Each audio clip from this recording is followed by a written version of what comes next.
This video is sponsored by Squarespace. The original Alien, that was a gift from heaven because, it was my baby. I tend not to do conventional ideas, but I think the challenges are kind of interesting. Alien Covenant poses an elemental question in the Alien franchise, which is, what is all life?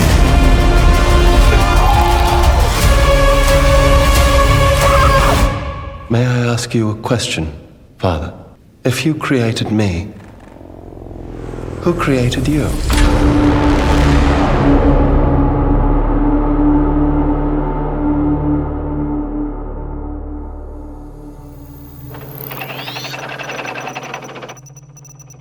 The film before Alien Covenant, Prometheus, had been conceptualized with room for a sequel in mind, and after the film came out in 2012, Ridley Scott quickly hinted at this sequel being a possibility that could address some unanswered questions, continuing the story of Prometheus's protagonist, Shaw. My name is Elizabeth Shaw, last survivor of the Prometheus, and I'm still searching. Deepening the film's creation mythology, saying, if we've opened up this door, which I hope we have, because I certainly would like to do another one, I'd love to explore where the hell Dr. Shaw goes next and what she does do when she gets there, because if it is paradise, paradise cannot be what you think it is. Paradise has a connotation of being extremely sinister and ominous.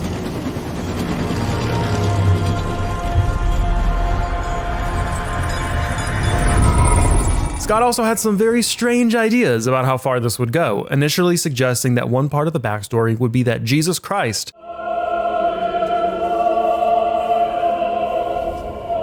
was sent to Earth by the superpowered beings seen in Prometheus, the engineers, with his crucifixion being the engineers' motive for trying to destroy humanity, punishing them for misbehaving and rejecting their emissary, trying to correct their mistakes. He later decided that this was a little too on the nose. And this is not the first time that Ridley Scott has played around with Jesus being in a franchise of his. And we'll get into that in another video when the Gladiator films come up here soon. Damon Lindelof, the Prometheus co-writer, initially mulled over turning Prometheus into a separate franchise from Alien, in line with the decision midway through Prometheus's development that he had spearheaded to distance the film from the Alien IP, saying, this movie has two children.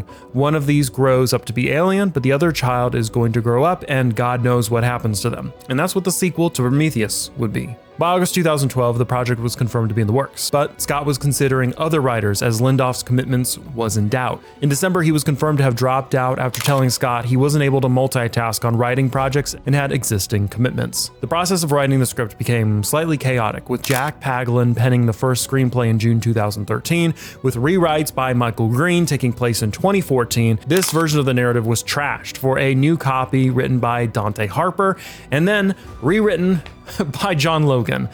Originally, Scott planned to stick with Lindelof's distancing of Prometheus from Alien, arguing that after Alien Resurrection, the snarling monsters of the franchise had run out of mileage. But he later changed his mind and decided to reintroduce the Xenomorph,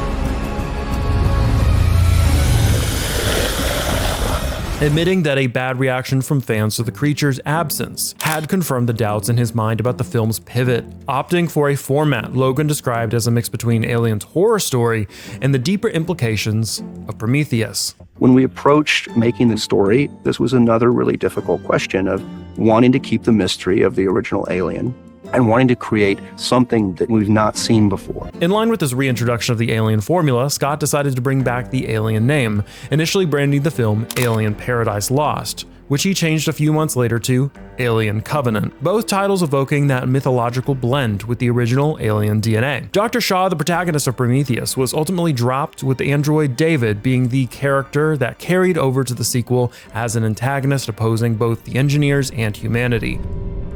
And then I was alone again. I learned of their ways. Pitted against a new human crew alongside the returning Xenomorphs. On a narrative level, Alien Covenant poses an elemental question in the Alien franchise, which is, what is all life? What is human life? So in this movie, we're able to take the genius of David from Prometheus and sort of meld him with the creation story of the alien. Loken differentiated them from the Crews of the Past Alien series by having their makeup contain several romantic couples, raising the stakes of survival and the sense of loss involved in the narrative, while also doubling down on the mythology elements by introducing Orm, a man of faith, to act as a foil for the cold, scientific David. David, I met the devil when I was a child, and I've never forgotten him. 2 short prologues were created called The Crossing and The Last Supper, which were written to act as the connective tissue between Prometheus and the new story depicting Shaw's revival of David and the new crew as they set off on their voyage to the distant planet. And we've definitely linked those below if you want to check those out. Today's sponsor, Squarespace, has just been updated to Squarespace 7.1 with its powerful Fluid engine and newly added Blueprint AI and SEO tools. It's the easiest way to get a professional website for your business up and running for anyone who doesn't have a lot of time to, mess around with complicated coding. The new Blueprint AI system helps you build your website from the ground up, tailoring it to your specific business and industry. And instead of having to install a bunch of SEO plugins so people actually see your website, the new SEO tools will help you launch your site and get seen fast with integrated and optimized SEO tools that will help your website not get left behind in the dust. So head on over to squarespace.com for a free trial to test out their awesome new features. And when you're ready to launch, go to squarespace.com/FrameVoyager to save 10% off your first purchase of a website or domain using the code FrameVoyager. Scott started scouting for locations to film in August 2015, and 2 months later it was announced that Australia had been picked, with the Australian government tempting the producers over with state funding. New Zealand was additionally scouted in March 2016, with the US and UK being lined up as extra locations. We shot in New Zealand in some beautiful places for the actors. And everybody going out to a location that is incredible and imagining you're on another planet, you kind of just, you believe it. Covenant very much followed in the footsteps of Prometheus, having a rather practical approach to visual effects sequences, which means we still have purpose-built sets, we still got the intricate puppet work, and we still get scenes in the can that honestly could be used on their own. We've got the Neomorph and the Xenomorph, which is obviously the alien. There's a lot of work in progress alien creatures as well in the lab. This time, however, we want to delve deeper into the domain of post-production and explore the VFX wizardry MPC is known for. Covenant features a variety of environments, some more fantastical than others, with big open spaces to claustrophobic interiors. Alien Covenant as a film has a lot of range to offer. A common thread, however, is that digital enhancements can finalize a lot of these locations. For humans exploring this dangerous world which is littered with petrified remains, which could resemble the unearthed citizens of Pompeii, a vast majority of the shot is actually created digitally. But there are many practical elements in the scene. Take this sequence, for instance, of explorers walking through a forest environment. In this breakdown, we can see just how the VFX artist built upon a scene, the tree trunks in the forest, and the background actually exists for real. A bunch of complications because the sets were so huge. We had this forest set here, gigantic trees, they're like replicas of sequoia trees, and so we could only build trunks that go 25 feet up, and then the challenge remains that what's on top, there's no canopy. So we built this really, really elaborate canopy system on wires with big square shadows. And with careful blue screen placements and tracker points painted onto elements of the scene, tracking of the digital elements is facilitated. As you can see, the vast majority of the scene is digital, but the practical bits we did see serve as an anchor for the scenery. Not just for easier tracking, but also for the seamless blending of real materials and fake ones, such as the splintered ends added to the trunks in post. For the more fantastical environments, MPC went all out. The massive open spaces are rife with photorealistic objects, remains, and buildings, and we see what exactly happened in those spaces in a flashback sequence.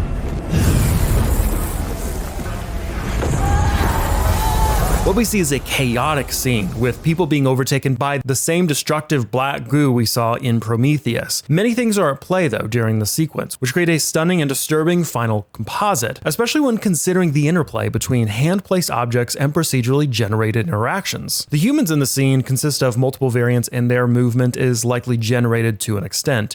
NPC likely used various input animations which were motion captured or hand animated and let the software create variations of those animations to apply to hundreds of people that we can see on screen. The black viscous liquid and the injuries we see happen in real time are likely procedural as well, and they play out the way they do based on interactions and conditions the artist dictate. It is important to remember that for Covenant, Scott still attempted to do as little CGI as needed for any given scene, which resulted in those absolutely massive sets we got to see, for which many other directors would likely have stuck to digital effects work and green screens. Ridley said that he wanted realism. He wanted big sets, he wanted big platforms to work on. You know, he's very much a hands-on director. He loves physical things. Especially the big sets must also have been a strain on production with how long they took to construct, with some sets taking a month to build. There's a fantastic set build with a number of huge heads, but because of the complexity in building those, visually we're extending the top of the heads and into the ceiling. So they build up to about here on the giant heads, and we're topping up the top part. And the process through that is really working out as a practical to build, and how many shots within a scene will be within the set. And honestly, every film that Ridley Scott has put together has been full of intricate set designs. And the final result is well worth it again for Covenant. The Covenant was the first set that I walked onto.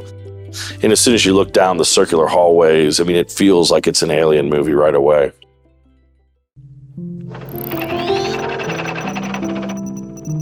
The tangle between the real world and the digital one extends into creature effects. From its birth to its adulthood, this skinny and pale alien is a visual marvel. In the bursting sequence, when it is all digital as an example, the scene looks incredibly convincing. It starts out with a plate of the actor's back, and a digital double of it gets sliced open from the inside, which is blended together with the original plate.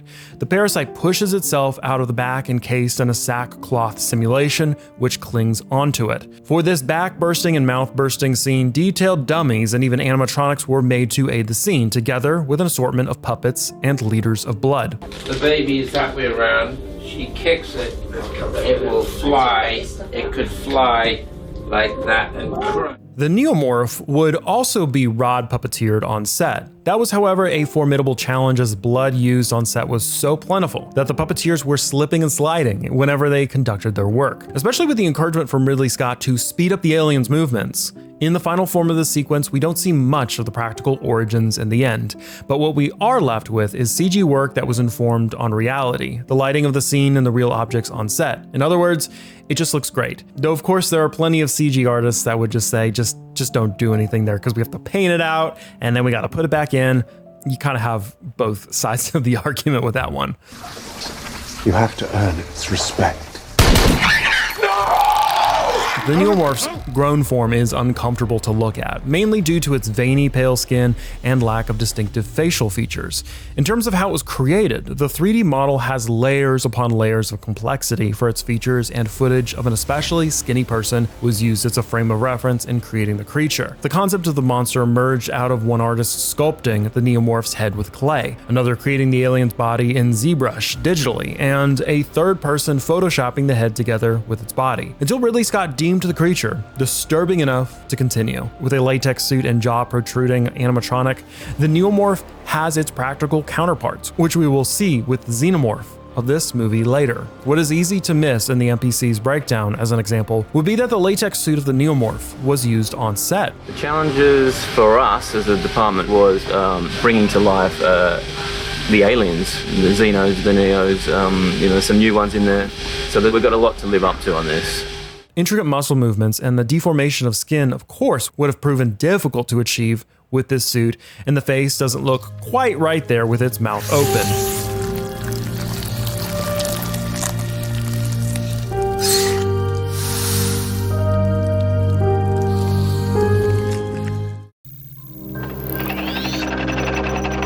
Doing practical effects and turning up on set. Yeah, Ridley's been, it's awesome. He loves getting his hands dirty. He loves dressing the pieces. He knows exactly what he wants.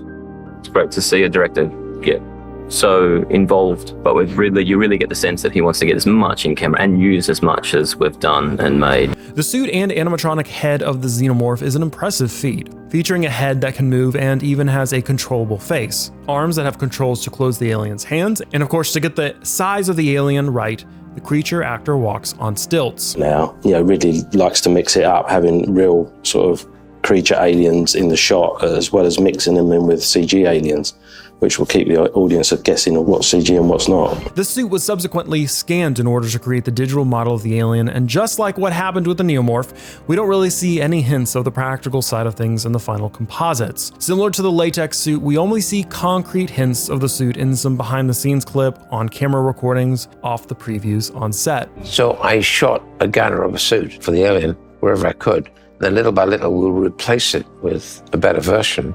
And now I've got the digital capability, so I knew that I can improve on it. Suits, puppets, clay sculptures, and animatronics were constructed by the people at Odd Studios and Creature NFX. And while their work lives on in the form of 3D scans and reference materials, it is a bit surprising to see so much effort put into assets that the viewer will never see on the big screen in the end. There is more to those assets than just being able to see them in the final cut, especially when it comes to reference for the artists, but arguably more important for the actor's performance on set. If a character is all digital and there was no stand-in actor at all, or some of these crazy practical elements, everyone would need to play pretend and think about the monster as an object or the environment's properties the entire time. Another piece of the puzzle were the various scenes with the twin androids, Walter and David. I think one of the great unexpected things is seeing what Michael Fassbender did in his double role. Things that are really frightening, and it has to do with this idea that whatever's going on up in David's head, it's broken and it's crazy, and you can't begin to understand it. The crew was facing some problems though. Just how can these two characters interact together naturally on screen without making it obvious that body doubles and visual trickery was used?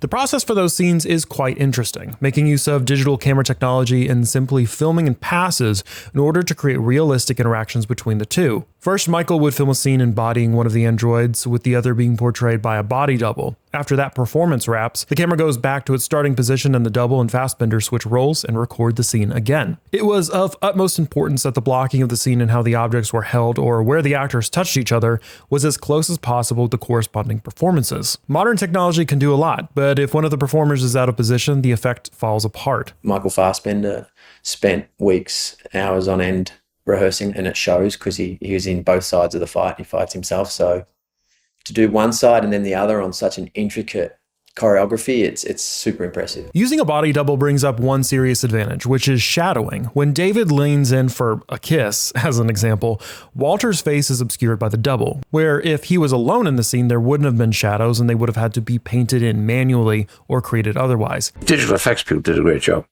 but I had to work a camera that digitally tracks everything. I've got to shoot everything both ways, so it will take me along the path like a robot. It's a robot camera. So you match frame for frame where he was and where he will be. This technique also enabled the team to have those intimate one-on-one sequences without devolving into the usual tropes of such scenes. Those being actors' faces never being seen together in the same frame, and actors always standing a good few inches apart from each other to clearly separate the two. Scenes of Walter and David come off as natural, as if Fassbender really was cloned and put right next to himself, which goes to show that the effect, even if it may be simple, was pulled off perfectly. That's it.